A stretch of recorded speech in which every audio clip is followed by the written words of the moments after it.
Ever after.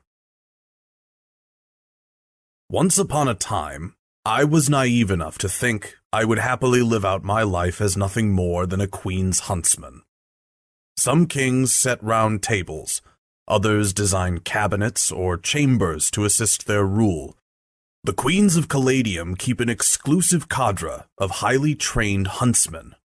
There is no greater service to the realm, no greater sacrifice a man can make than to commit his life to Her Majesty. That was my father's dream for me. I heard it in his voice every time he called my name, and saw it in the decisions he made in my upbringing. In looking toward the future, that was the only image to ever fill my vision, and there was never cause or hint to think it would be otherwise.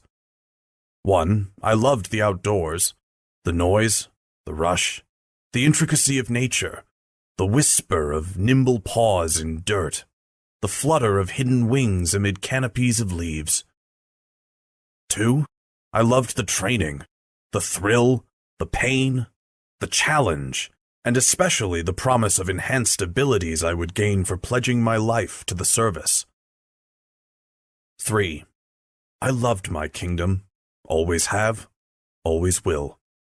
Nothing can dislodge Caladium from my heart. Ever.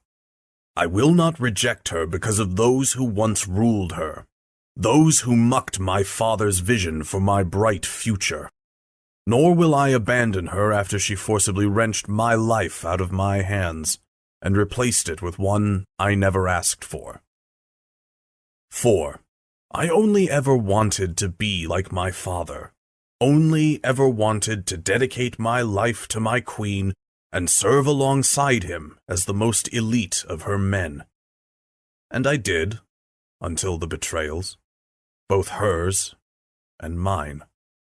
For once I met the young princess, my entire life, with all that I'd given for it, with all that I'd built for it, was thrown into disarray.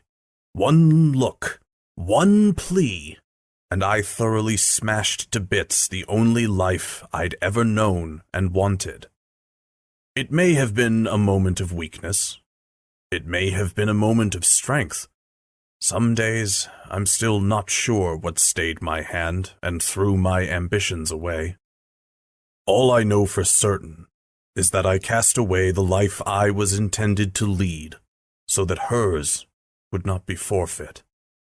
Because, odd as it may seem for a queen's huntsman, a dangerous man possessing a singular focus for fulfilling his queen's will, a heart, of all ungovernable and unrefined things, beats at the center of my story.